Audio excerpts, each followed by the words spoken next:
Shalom, halo anak-anak, bagaimana kabarnya? Bapak pasti mendengar senang sekali ketika anak-anak di rumah dalam kondisi yang sehat dan siap untuk mengikuti pembelajaran. Di akhir pembelajaran ini karena kalian akan memasuki masa jenjang selanjutnya di masa-masa SMA. Hari ini kita akan berada di dalam pembahasan bab terakhir, bab ke-14. Dengan tema remaja di tengah dunia yang berubah. Nah, saya berharap, Bapak Dwi Indarto di sini berharap kalian bisa dengan tetap semangat mengikuti pembelajaran ini. Materi yang diambil ini dari buku Kementerian Pendidikan dan Kebudayaan Indonesia di dalam edisi revisi 2018. Adapun tujuan daripada materi ini itu yang pertama, kita akan belajar mengenai dampak dunia yang berubah. Yang kedua, menghadapi dunia yang berubah di bawah terang Kristus. Lalu, yang ketiga, merencanakan masa depan dalam dunia yang berubah ini. Nah, bagaimana? Selanjutnya, mari kita berdoa terlebih dahulu untuk masuki pembelajaran selanjutnya. Bapa di dalam surga, kami bersyukur Engkau adalah Tuhan Yesus, Engkau adalah Raja kami. Kasih-Mu telah menghidupkan kami. Tuhan, Engkau sudah menuntun kehidupan kami. Pada saat ini kami memohon, tolonglah kami. Firman dan kehendak-Mu dapat kami pahami, menjadi garam dan terang sesuai maksud ilahi. Tuhan, kami seorang remaja, harapan masyarakat. Kami berdoa supaya kami membawa lingkungan dan masyarakat menjadi hidup yang lebih berarti. Roh Kudus, kuatkanlah kami. Melalui kata, perbuatan, kami ingin berbakti kepada sesama dan Tuhan yang rahmani. Di dalam nama Yesus, Tuhan Juru Selamat, kami sudah berdoa. Amin. Kita akan memasuki di dalam pelajaran ini dengan kita menyanyikan sebuah lagu dulu yang diambil dari Kidung Jemaat nomor 475. Judulnya Ya Tuhan Tiap Jam. Kita akan menyanyikan bait yang pertama saja. Kita nyanyikan sebanyak 2 kali.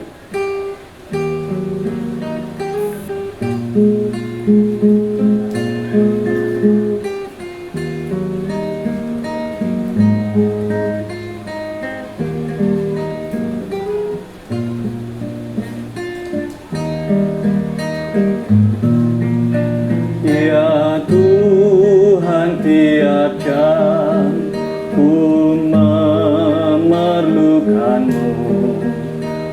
Engkaulah yang memberi sejahtera penuh. Setiap jam ya Tuhan, di Kau ku perlukan. Ku datang Juru Selamat, berkatilah.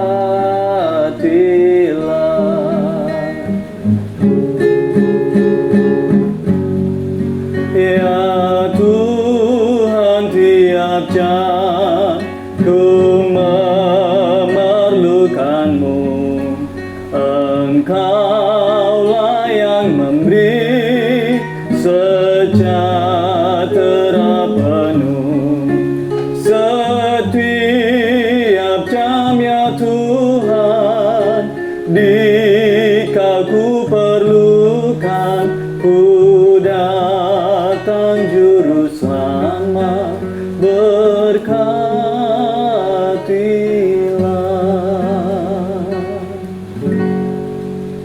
Kita lanjut di dalam kegiatan yang pertama, yaitu curah pendapat.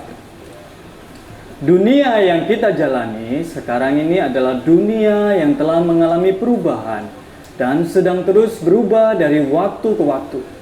Perubahan ini terjadi seiring dengan berkembang pesatnya ilmu dan pengetahuan yang dimiliki manusia, yang oleh karenanya telah menciptakan berbagai macam hal baru sesuai dengan perkembangan zaman. Sebuah percakapan tentang dunia yang terus berubah dapat kita lihat dalam cuplikan percakapan sang begawan, sang murid, dan seekor tonggeret yang dimuat oleh Robi I. Chandra dalam Teologi dan Komunikasi tahun 1996. Sang begawan tersenyum. Semua hal berubah di dunia. tak ada yang tetap kecuali satu hal. Sang murid terperangah. Jadi ada sesuatu yang tidak berubah. Apakah gerangan itu? Sang begawan tertawa lagi. Justru ini adalah tugasmu untuk menjawab pertanyaan itu. Ya, apa yang tetap tak berubah di tengah segala hal yang berubah? Di atas pohon seekor conggeret menjawab, cuma satu yang tidak berubah dan tetap, yaitu perubahan tetap terjadi. Nah, percakapan antara sang begawan, sang murid, dan si conggeret di atas mengarahkan kita semakin memahami bahwa memang perubahan tetap dan akan terus terjadi. Yang tetap hanyalah bahwa perubahan itu tetap terjadi. Perubahan-perubahan ini mencakup segala aspek, seperti perubahan dalam kemajuan dalam bidang ilmu pengetahuan dan komunikasi, perubahan dalam bidang ekonomi dan budaya, dan masih banyak lagi perubahan dan kemajuan lainnya.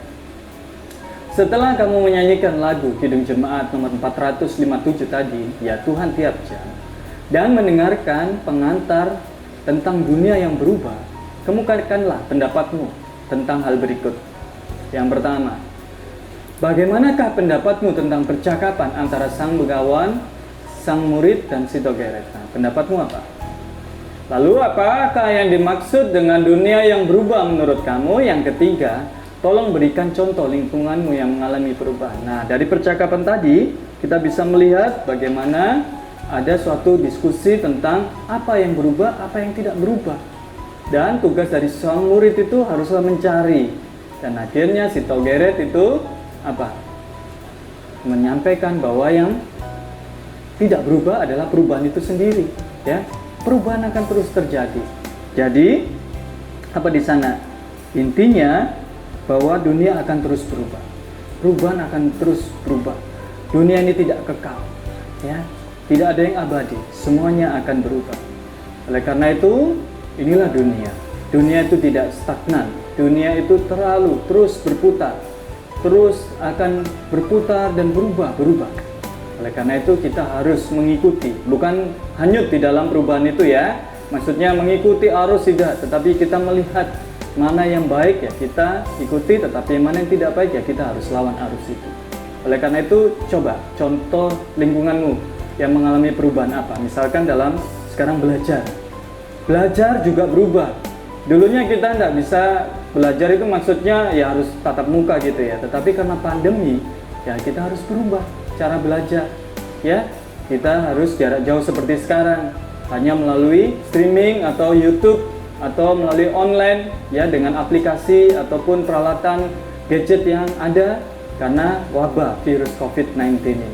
Nah, itu salah satu contoh perubahan, dan ini akan terus terjadi dan berubah. Oke, B, dunia yang berubah. Ada suatu istilah ya, temos mutanur nos et mutamur in illis. Demikian kata sebuah pepatah Latin. Artinya, waktu beredar dan kehidupan kita ikut berputar olehnya. Saya ulangi lagi. Waktu beredar dan kehidupan kita ikut berputar olehnya. Dunia kita sedang mengalami perubahan dan perkembangan yang pesat dalam berbagai bidang. Berikut ini perkembangan yang terjadi dan sangat hebat dampaknya bagi kehidupan manusia. Yang pertama, perubahan di bidang ilmu pengetahuan dan teknologi, IPTEK. Dalam 5 tahun terakhir, banyak sekali perubahan yang terjadi di bidang teknologi, informasi, dan komunikasi. Dunia terjadi ledakan penggunaan telepon seluler atau HP yang terus berkembang menjadi smartphone, ya, telepon pintar yang sebentar lagi dapat digunakan untuk berbagai tujuan, yaitu menyimpan data pribadi, mengirim uang, berbelanja, membayar tagihan dari bank, dan lain-lain. Itu sudah terjadi saat ini. Semuanya ini membuktikan bahwa ilmu pengetahuan dan teknologi terus mengalami perubahan dan perkembangan dari waktu ke waktu. Yang kedua, perubahan di bidang ekonomi. Dalam bidang ekonomi dan perdagangan, perubahan terus terjadi. Berbagai negara di dunia kini menjadi pasar ekonomi tunggal. Sejumlah negara Eropa misalnya, meskipun masih dipisah-pisah oleh batas-batas secara ekonomi, telah menjadi satu pasar dengan satu mata uang yang sama, yaitu euro. Negara kita Indonesia mulai 2015 menjadi bagian dari masyarakat ekonomi ASEAN. Hal ini dapat menjadi kesempatan yang sangat baik untuk mengembangkan usaha, tetapi juga dapat menjadi ancaman apabila industri kita tidak cukup tangguh menghadapi produk-produk yang dihasilkan oleh negara-negara lain.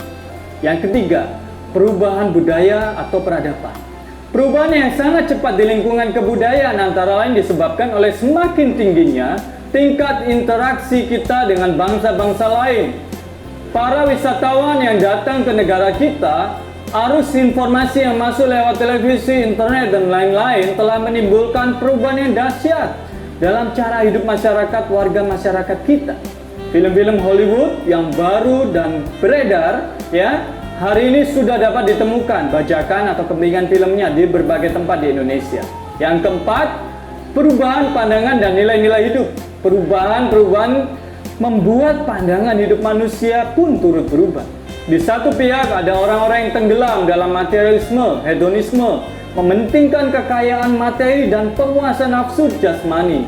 Di pihak lain muncul kelompok-kelompok orang yang memperjuangkan pelestarian lingkungan hidup, hak-hak asasi manusia, penolakan terhadap produk dari genetika dan dimodifikasi, dan lain-lain. Ketika rakyat Hong Kong menolak keputusan pemerintah Tiongkok untuk membatasi kebebasan rakyat Hong Kong untuk menentukan pemimpin mereka, reaksi mereka ya bermuncul ya di berbagai penjuru dunia. Oke, kegiatan kedua, kita masuk di dalam diskusi. Bentuk kelompok kecil dari 3 sampai 4 orang ya. Lalu diskusikanlah hal-hal berikut. Yang pertama, sebutkanlah contoh-contoh perubahan dan kemajuan dalam bidang sosial, agama, ilmu pengetahuan, dan teknologi kebudayaan yang kamu ketahui sedang berkembang. Yang kedua, perubahan dan kemajuan apakah yang paling berkesan bagimu?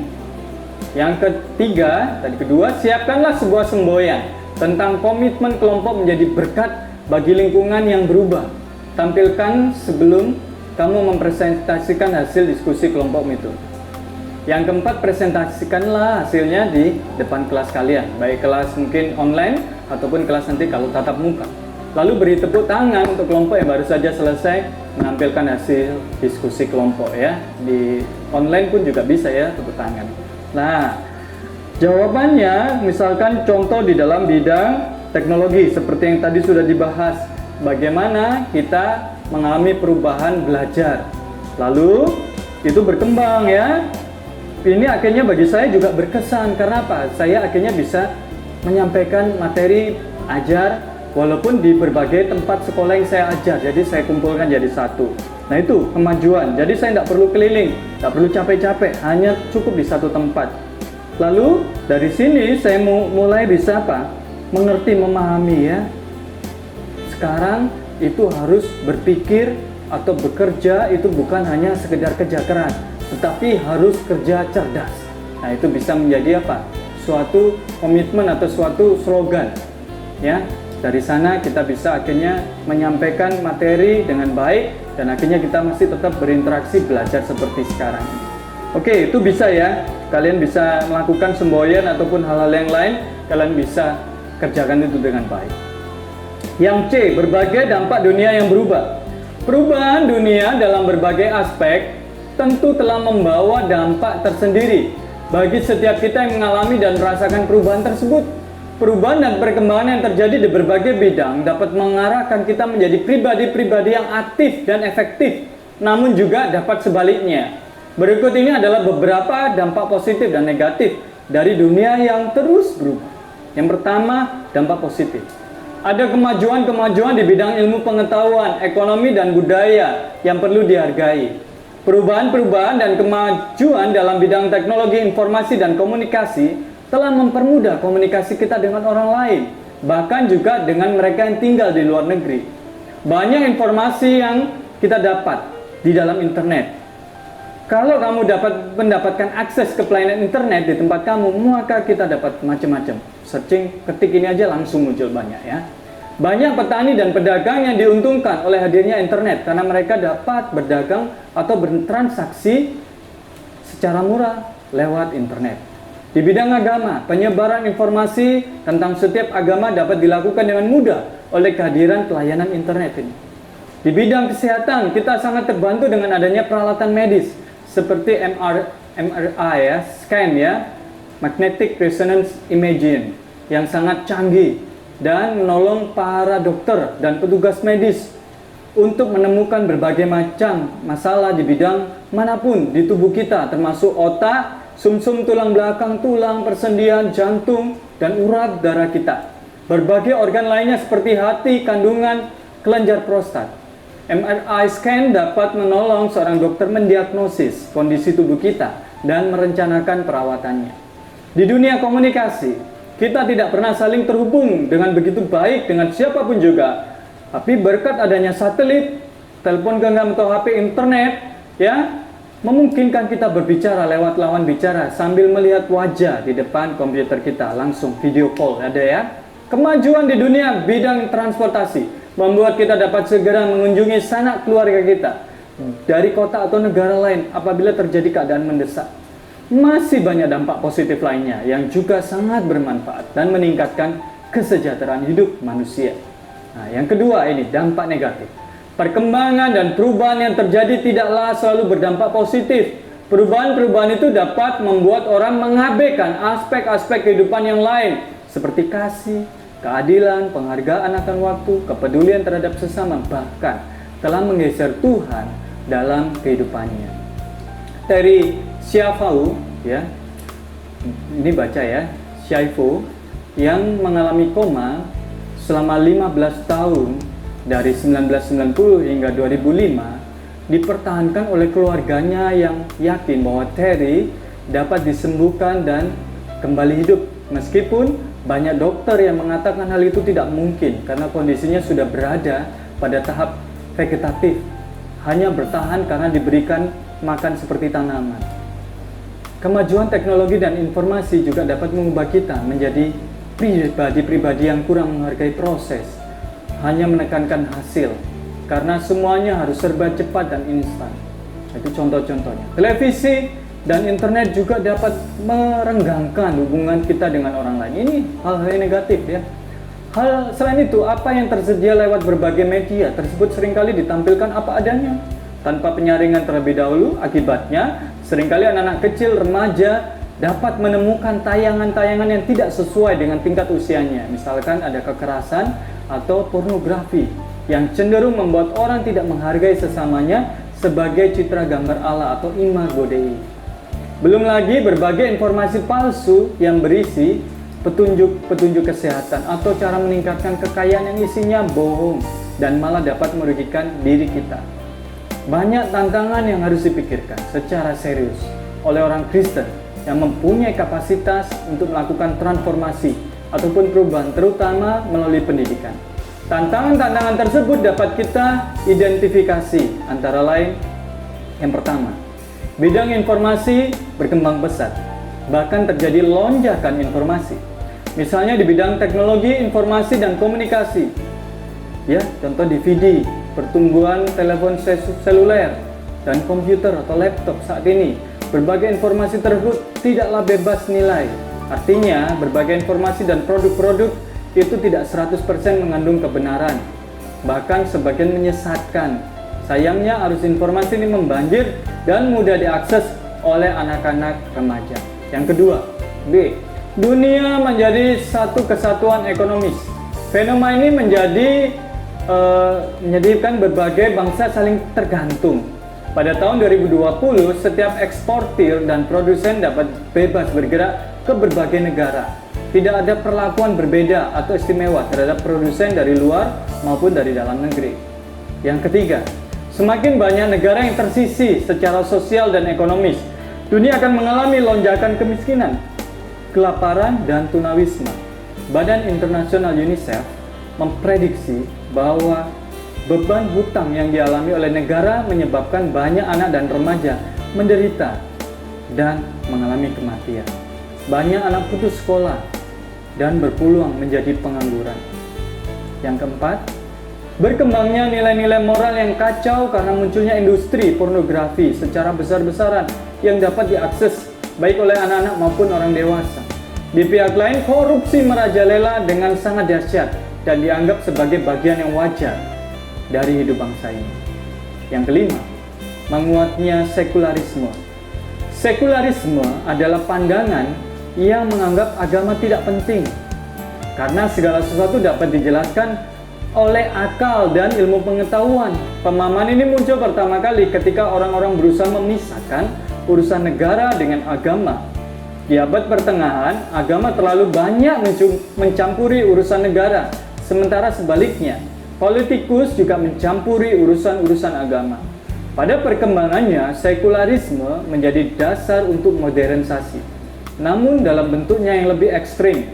Hal ini membuat orang menganggap agama tidak penting lagi. Di Eropa misalnya, banyak sekali orang yang dulunya Kristen kini menjadi sekuler dan tidak lagi menganggap gereja itu penting. Menghadapi berbagai dampak maupun tantangan perubahan baik yang bersifat individual maupun sosial tersebut, banyak lingkungan pendidikan baik Kristen khususnya keluarga, gereja, sekolah juga mengalami krisis dan kebingungan untuk menemukan pedoman dan berjalan ke masa depan berdasarkan perspektif nilai-nilai Kristiani. Oleh karena itu, kita semua termasuk remaja perlu mengenali keadaan zaman dan berpikir kritis, proaktif dan fleksibel dalam menerapkan dan mengembangkan iman Kristen dalam keadaan yang terus-menerus berubah. Meskipun demikian, di atas semuanya, dasar utama bagi kita adalah kasih Kristus. Tidak pernah berubah dan firman-Nya tetap sebagai panduan untuk melihat perspektif masa depan dan termasuk masa depan remaja. Nah, kegiatan 3, kita akan membuat clipping. Buatlah sebuah clipping kreatif tentang dampak-dampak positif dan negatif dari dunia yang berubah seperti yang dibahas tadi. Kalian bisa buat di digital atau secara manual di rumah, karton ataupun kertas bisa kalian buat. Sertakan penjelasan dari pandanganmu tentang dampak-dampak tersebut. Lalu tulislah 5 cara-cara konkret yang dapat dilakukan oleh gereja, keluarga, dan masyarakat umum agar tidak terjerumus dalam dampak-dampak negatif dari dunia yang berubah. Yang keempat, kumpulkan pada pertemuan berikutnya. Itu clipping tugas mandiri kalian bisa kerjakan ya. Yang D, menghadapi dunia yang berubah di bawah terang Kristus.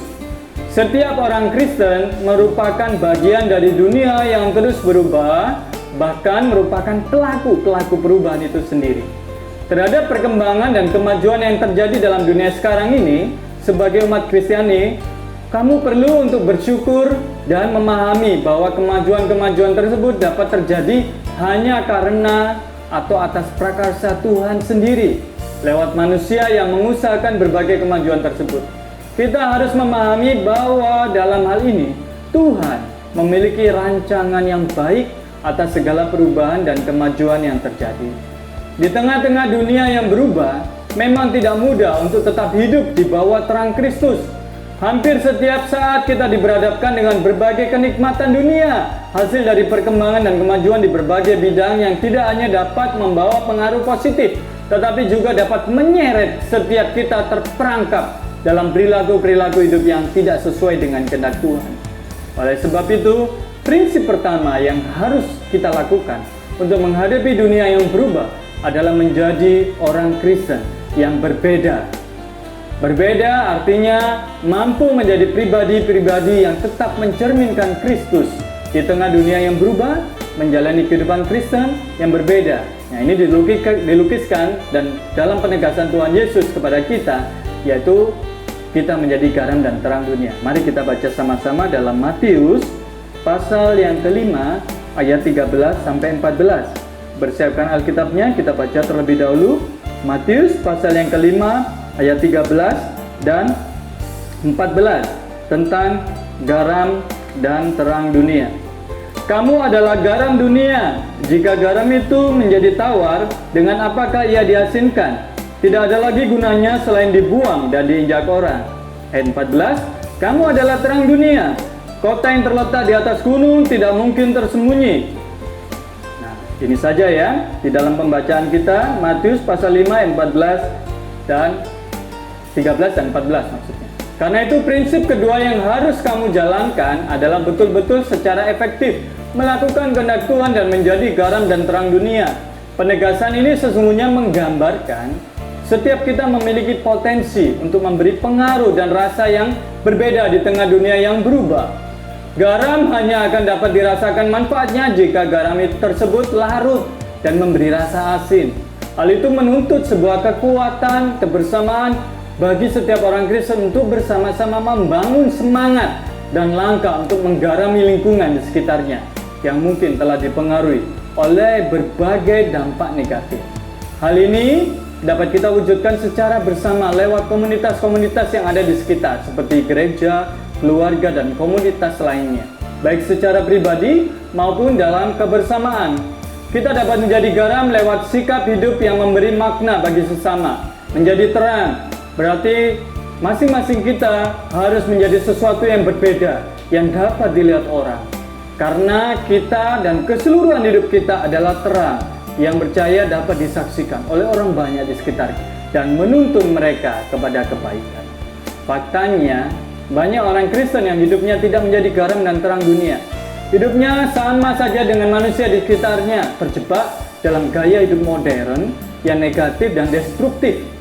Sebagai orang Kristen, kita seharusnya sadar dan senantiasa meminta Tuhan untuk memberikan kekuatan, hikmat, dan kebijaksanaan agar kita dapat menghadapi dunia yang berubah dan dengan tetap hidup di bawah terang Kristus. Nah, itu kalian bisa baca di dalam Efesus pasal 6 ayat 14-18. Alkitab mengajarkan bahwa kita sebagai murid-murid Kristus tidak dapat menarik diri dari pentas masyarakat yang selalu berubah. Orang Kristen juga tidak boleh berdiam diri melihat rusaknya lingkungan sekitar, karena dunia dianggap sebagai sumber kegelapan yang sulit menerima upaya perbaikan. Bahkan, ada yang menganggap lebih baik hanya melayani komunitas sendiri, tak usah memperhatikan lingkungan sekitar. Kesaksian orang Kristen, termasuk kamu, saya, semuanya, sebagai remaja Kristen harus selalu merefleksikan dan memperlakukan nilai-nilai Kristiani. Oke, kita masuk di dalam penugasan, kegiatan keempat. Nah, gambarkanlah sikap-sikap yang penting yang harus dimiliki setiap orang dalam menghadapi dunia yang berubah lewat puisi atau sebuah lagu. Nah, saya punya sebuah lagu nih. Zaman ini zaman letusan. Nah, itu ya. Zaman ini zaman pembiusan. Itu lagu lama. Zaman ini zaman pemberontakan. Zaman ini zaman kita. Apakah zaman ini ya bisa berseru padamu ya Tuhan? Nah, itu suatu pertanyaan. Bagaimana peran kita? Apakah zaman ini bisa berseru memohon kepada Tuhan untuk memulihkan dunia yang sudah rusak, baik dosa, baik karena perubahan yang dilakukan oleh manusia, hal-hal negatif. Oke, yang kedua, buatlah sebuah kalimat motivasi tentang sikap penting yang harus kamu lakukan, yang kamu harus miliki dalam menghadapi dunia yang berubah.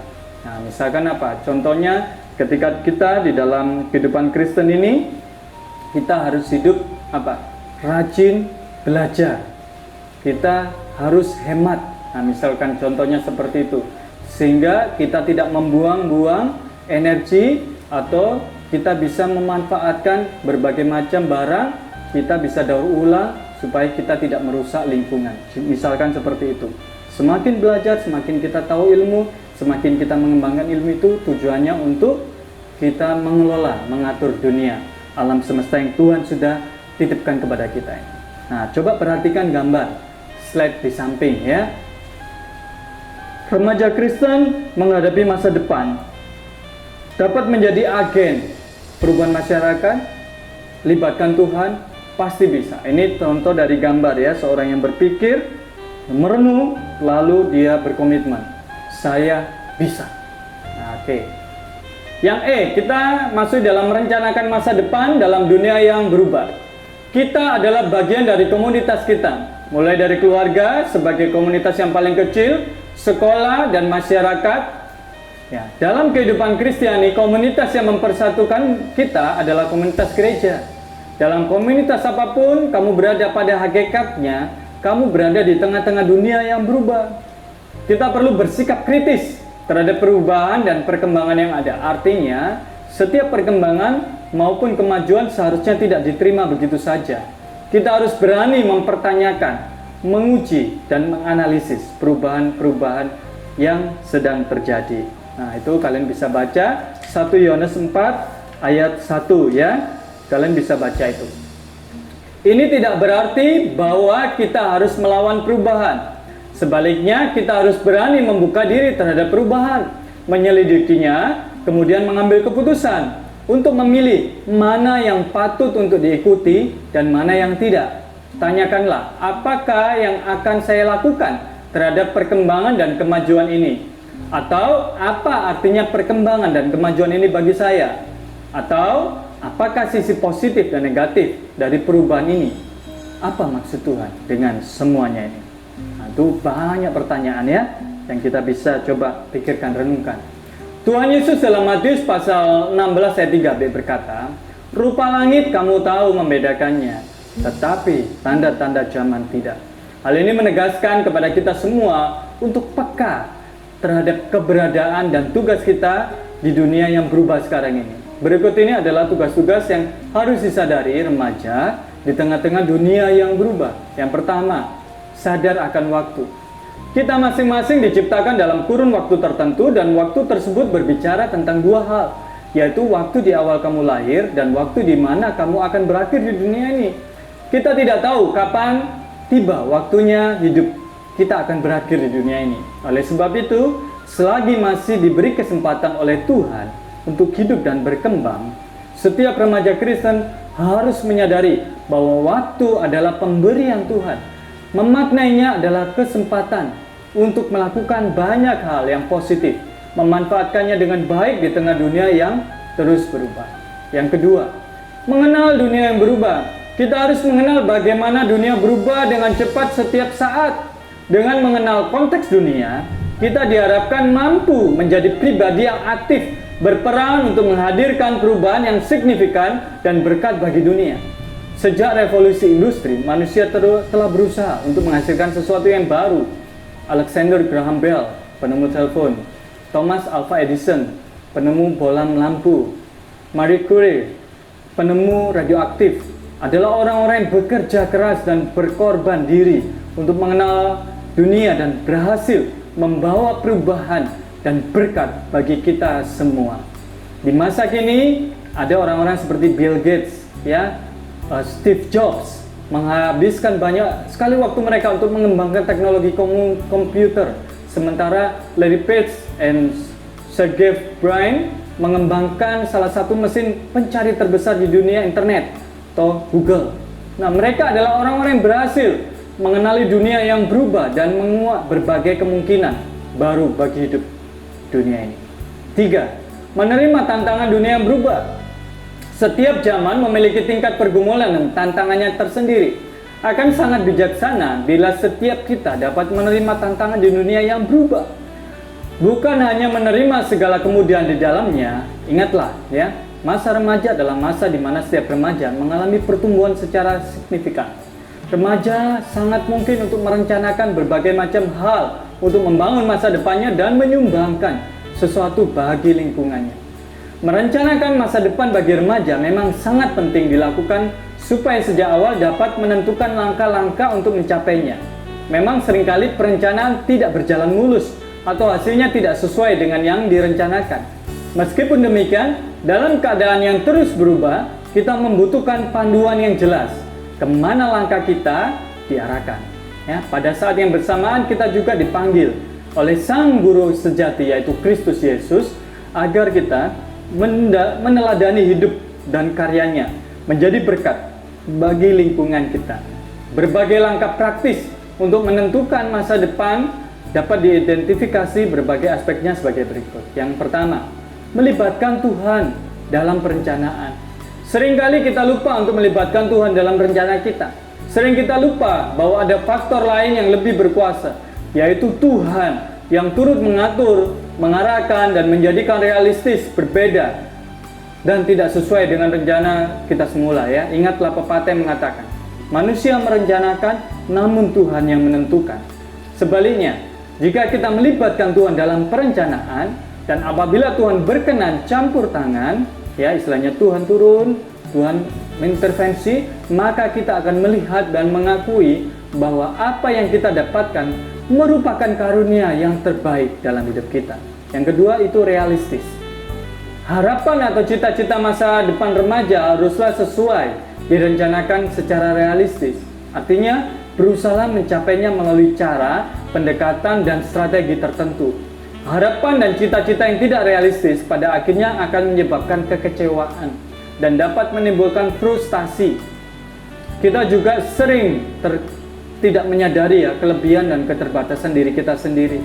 Bila hal ini terjadi, maka hal tersebut akan mempersulit diri dalam mencapai cita-cita atau malah kita gagal mencapai hasil yang maksimal. Yang ketiga, itu cara yang dipakai. Cara untuk mencapai harapan atau cita-cita haruslah tepat. Tidak sedikit remaja yang kecewa bahkan frustasi karena gagal mencapainya, bukan karena ia kurang cerdas, ya melainkan kadang ia keliru dalam memilih cara atau bahkan tanpa strategi sama sekali. Yang keempat, mempersiapkan diri. Salah satu cara untuk meraih masa depan yang direncanakan adalah dengan mempersiapkan diri sebaik mungkin. Di sini mempersiapkan diri juga termasuk memilih masa depan dan merencanakan bagaimana mencapainya dan apa yang dibutuhkan untuk itu. Mengambil kursus-kursus bahasa asing misalnya, keterampilan misalkan reparasi motor atau mobil ya, mesin boleh. Keterampilan di bidang kecantikan, salon ya, menjahit misal, seni musik, lukis, dan lain-lain. Itu dapat menjadi modal yang sangat berarti untuk masa depan kamu. Seorang gadis muda dari Ambon, Gayatri Wailisa ya, belajar sendiri berbagai bahasa asing dan dalam waktu singkat berhasil menguasai 14 bahasa asing. Wow, luar biasa ya. Coba selidiki kesempatan-kesempatan apa yang terjadi di kota kamu ya, lingkungan kamu yang dapat kamu cari sendiri. Pilihlah masa depan yang tepat akan memudahkan kita dalam mempersiapkan diri, memilih cara pendekatan yang tepat. Nah, kalian bisa baca 1 Korintus pasal 9 ayat 25 tentang nasihat Rasul Paulus untuk menyiapkan diri sebaik mungkin dalam mengikuti suatu pertandingan. Yang kelima, itu luas. Cita-cita atau harapan masa depan harus dirancang secara luas atau fleksibel. Sehingga bila kamu mengalami berbagai benturan atau hambatan, kamu dapat segera menyesuaikan dengan tuntunan keadaan. Tidak sedikit remaja yang gagal mencapai cita-citanya karena terlalu kaku pada pilihan mereka yang belum tentu benar. Akibatnya pada saat pilihan mereka gagal, mereka tidak mempunyai jalan keluar. Yang keenam, mengenali potensi dan kecerdasan pribadi. Kita perlu mengenali potensi diri, kecerdasan kita. Karena hal tersebut sangat penting dalam meraih masa depan. Banyak remaja gagal mencapai harapannya karena mereka kurang mengenali potensi diri maupun kecerdasan mereka. Mereka menetapkan target terlalu tinggi atau harapan yang terlalu rendah. Ya, akibatnya meskipun harapan terwujud, namun seringkali hasilnya tidak maksimal. Orang Kristen harus menyadari bahwa kesempatan belajar lewat sekolah, keluarga, dan masyarakat itu harus diintegrasikan dengan baik bersama firman, kehendak Tuhan dalam kehidupannya. Artinya, remaja tidak hanya sekedar belajar, tetapi mampu mempraktikkan apa yang dipelajarinya dalam kehidupan sehari-hari. Saat ini remaja justru memilih untuk hidup berseberangan dengan kehendak atau firman Tuhan, ya, yang telah dipelajarinya. Untuk dapat mengerti rencana Allah dalam dunia yang berubah, kita harus terus mempunyai motivasi untuk belajar, mau beradaptasi dengan lingkungan agar tidak tertinggal, bahkan tersisih dari perkembangan keadaan sambil berpegang pada firman Tuhan. Untuk itu kita harus berusaha tetap membina diri, mengembangkan dan membangun kebiasaan untuk berelasi secara intim dengan Tuhan.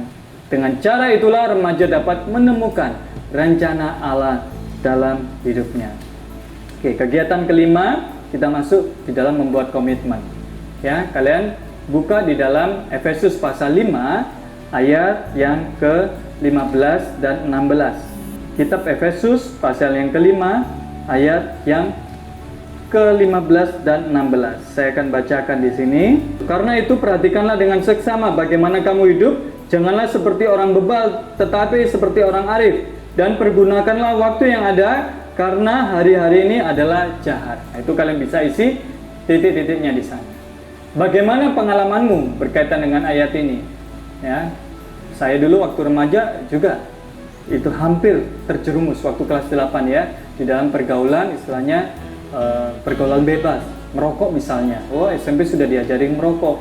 akhirnya ikut sama teman-teman. Nah ini kelas 8 ya, itu masa-masa pertengahan, hati-hati, jangan ikut arus, tetapi kalian walaupun duniamu berubah, kalian harus punya komitmen. Akhirnya kelas 9 saya bertobat dan kembali lagi kepada Tuhan dan melayani Tuhan. Bersyukur sampai sekarang dipakai Tuhan untuk melayani Tuhan ya.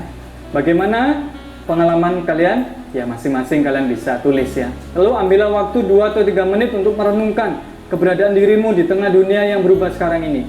Renungkanlah apa yang telah kamu lakukan di masa remajamu. Apakah kamu benar-benar menyadari betapa berharganya waktu yang Tuhan berikan kepadamu? Apakah kamu selalu berusaha mencari tahu atau kehendak Tuhan bagimu? Nah itu ya, kalian berdoa. Saya waktu SMA, saya memikirkan tentang cita-cita saya, rencana saya. Dulu pengennya apa? Jadi pemain sepak bola saya ini ya, cita-cita saya. Pengen belajar itu akhirnya karena apa? Keterbatasan fisik, karena saya kecil kan. Akhirnya ya nggak bisa jadi pemain sepak bola karena pasti akan jatuh ya, fisiknya lemah. Tuhan pakai saya menjadi hamba Tuhan dan menjadi guru. Nah itu yang saya terus belajar mengikuti. Ya tetap hobi saya apa? Ya main futsal, sepak bola itu menjadi kesehatan bagi saya supaya saya bisa mengajar dengan baik, dengan kuat, dengan sehat. Nah itu dapat menolong saya. Lalu apa? Berdoalah sejenak, minta Tuhan untuk memberikan kamu hikmat, kebijaksanaan dan kekuatan. Lalu kita buat komitmen penting dalam hidupmu. Oke ya, bisa ya. Kamu buat komitmen nama Dwi Indarto Hutomo. Komitmen saya mau mempersembahkan hidup untuk melayani Tuhan. Ya, Tuhan pakai di dalam talenta saya baik musik maupun di dalam mengajar untuk kemuliaan nama Tuhan. Misalkan itu. Dengan sungguh-sungguh tulis komitmen selai kertas untuk kesediaan kamu menjadi orang Kristen yang tetap teguh dan taat pada Tuhan di tengah-tengah dunia yang berubah. Maka Tuhan akan memelihara kamu. Ya, bersyukur pembelajaran kita sudah berakhir sampai saat ini dan saya akan merangkumkan tentang materi bab ke-14, bab terakhir ini. Dunia sedang terus mengalami perubahan dan itu akan terus terjadi dan terus terjadi. Perubahan pesat di berbagai bidang, mulai dari ilmu pengetahuan dan teknologi, ekonomi, budaya, dan pandangan hidup. Kita harus mencermati perubahan dan kemajuan dalam berbagai bidang sosial yang memiliki dampak positif maupun negatif.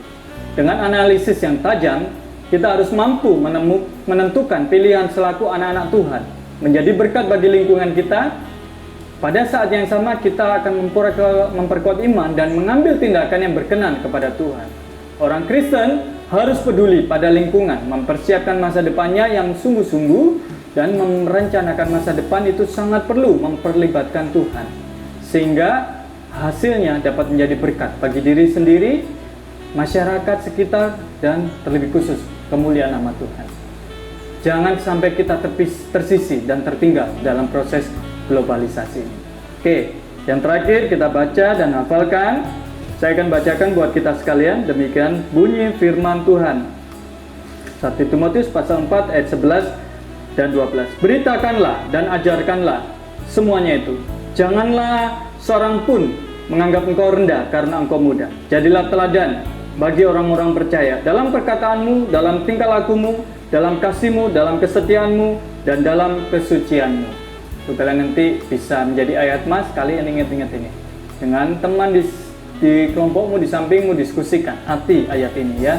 Jadi seorang muda kita tidak boleh minder, tetapi kita harus menjadi teladan ya. Dan itu kita harus beritakan ajaran yang sehat, ajaran Kristus, dan kita menjadi teladan di dalam kehidupan kita. Kita tidak boleh hanya sekedar ngomong doang, tetapi kita melakukan juga firman ini. Bagaimana menerapkannya tersebut dalam lingkungan kita, yaitu kita apa? Rajin dengar firman Tuhan, kita rajin untuk bersekutu saat teduh, dan kita akhirnya bisa melakukan firman itu. Hidup kita akan berubah. Saya dulunya suka merokok ya, bisa terlibat rokok, saya harus berubah. Dulunya terhanyut di dalam pornografi, waktu saya kenal SMP, dan terus berjalan terkungkung dengan hal itu. Nah, Tuhan pulihkan dan akhirnya lepas dari pornografi itu juga. Ya, ini pasti juga akan dialami oleh remaja, apalagi zaman sekarang. Aksesnya sangat mudah sekali. Oleh karena itu kembali kepada Tuhan itu penting sekali ya. Dan kita terus butuh pertobatan di dalam hidup kita. Oke, yang B kita masuk di dalam penilaian. Yang tidak berubah di tengah segala perubahan ini adalah perubahan itu. Perubahan tetap terjadi maksudnya. Setujukah kamu dengan pernyataan ini? Jelaskan apa alasanmu. Setuju ya? Perubahan itu sendiri akan terus terjadi. Ya, itu yang tidak akan berubah. Perubahan akan terus terjadi. Ya, kita misalkan dari kecil sampai besar ini ya kita terus berubah. Sampai tua nanti kita juga berubah, tidak ada yang abadi. Nah, seperti itu. Yang kedua, sebutkan beberapa contoh perubahan yang kamu amati yang dapat mempengaruhi kehidupan iman remaja seperti kamu. Mengapa demikian? Nah, contoh perubahan di dalam kita pergaulan. Nah, dulunya mungkin pergaulan dekat aja teman ya, semakin besar lingkupnya SMP, akhirnya pergaulan banyak tahu ini dan itu, akhirnya itu mempengaruhi iman kita. Ya, kalau kita tidak kuat di dalam taatan firman Tuhan, maka kita ikut arus dan akhirnya iman kita akan ya tergoyang dan akhirnya kita tidak takut sama Tuhan, malas ke gereja, malas ibadah. Ya, bahkan ibadah online seperti ini juga karena sudah aktivitas atau rutinitas belaka kita tidak sungguh-sungguh. Nah, itu hati-hati ya, pergaulan. Hati-hati dalam pergaulan ya, pergaulan yang buruk merusak kebiasaan yang baik. Oke. Dalam cara apakah perubahan-perubahan itu terjadi dapat mengubah hubungan kamu dengan sesama dalam pergaulan sehari-hari. Menurut kamu apakah itu positif atau negatif? Ya, mengapa demikian? Misalkan tadi yang sudah saya jelaskan. Carilah sahabat-sahabat yang baik, yang mempunyai hal yang positif, maka kamu akan bisa melakukan hal yang positif. Kalau kamu bersahabat negatif, ya kamu harus ingatkan temanmu. Kalau tidak bisa diingatkan, ya kamu tinggal temanmu itu. Ya, cari sahabat yang bisa menolong kamu, dan itu akan mempengaruhi kamu dalam perubahanmu. Kamu merencanakan masa depanmu, ya, sehingga kamu bisa tahu tujuan hidupmu untuk menjadi apa, ya, untuk memuliakan nama Tuhan. 4. Salah satu perubahan yang paling besar dalam hidup manusia di abad ini adalah penggunaan telepon genggam atau HP. Kamu pasti memiliki HP ya. Ceritakan bagaimana kehadiran HP dapat mengubah kehidupan kamu ya. HP ya.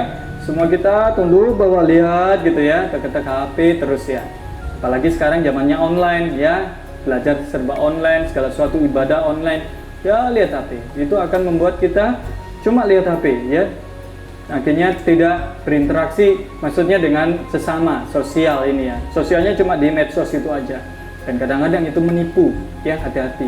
Menipu, wah gambarnya dibuat kayak wah artis-artis gitu ya, padahal dia ternyata apa?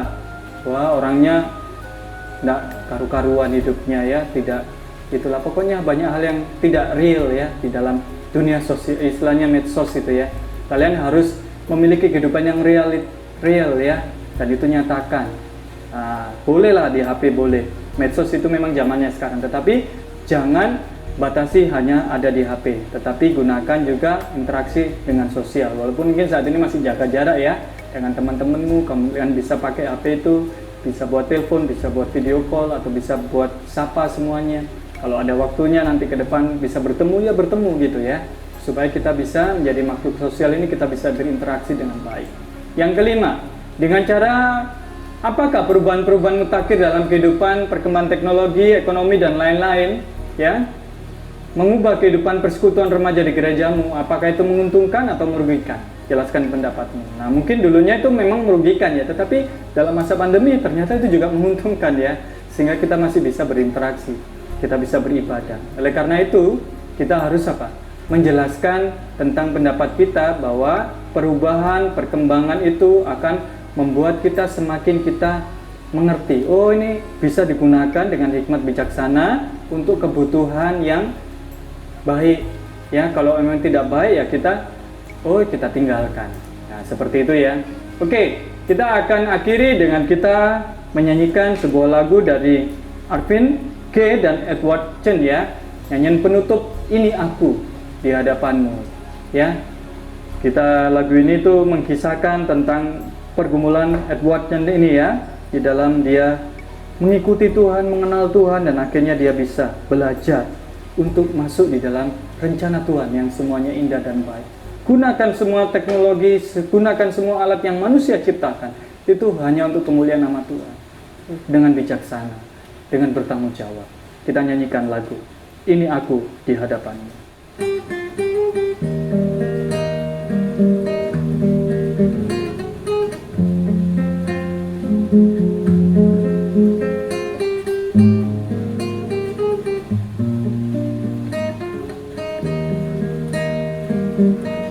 Ku terpesona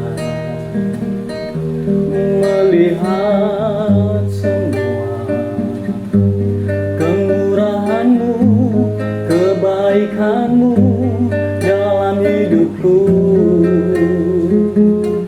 tak sekalipun kau kecewakan. Selalu setia, tak ingkar janji dalam hidupku. Ini aku di hadapanmu, ku serahkan diriku apa adanya. Tak ada lagi keraguanku, bentukku jadi seperti yang kau mau. Ini aku sujud berlutut, menyembahmu dalam roh dan kebenaran. Aku percaya Engkau yang sanggup bawa diriku masuk indah rencanamu. Sekali lagi, ku terpesona melihat semua anugerah Tuhan. Ku terpesona melihat semua kemurahan-Mu, kebaikan-Mu dalam hidupku.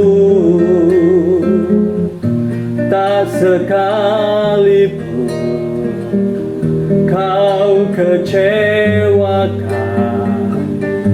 Selalu setia, tak ingkar janji dalam hidupku.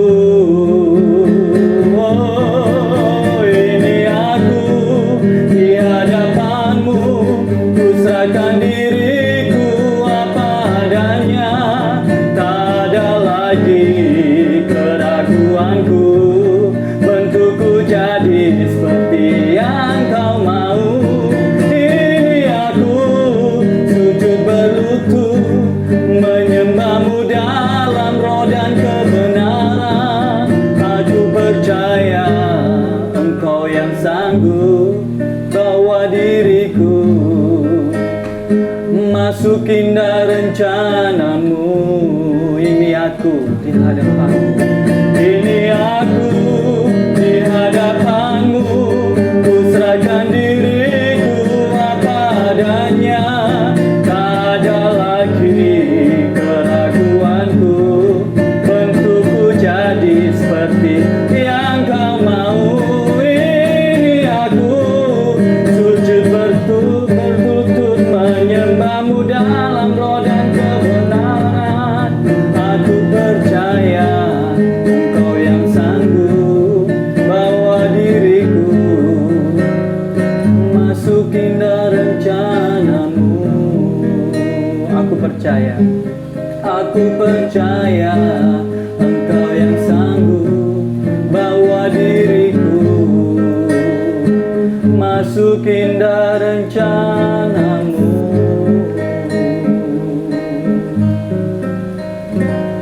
Pujian yang indah yang menutup kita di dalam perjumpaan kita, di dalam semester ini, di dalam pembelajaran ini. Mari kita bersatu di dalam doa. Terima kasih Tuhan atas pelajaran yang sangat berharga hari ini. Kami ingin menjalani masa depan bersama-Mu Tuhan. Penuhi selalu hidup kami dengan Roh-Mu yang kudus, agar kami dituntun memperoleh masa depan yang bermakna.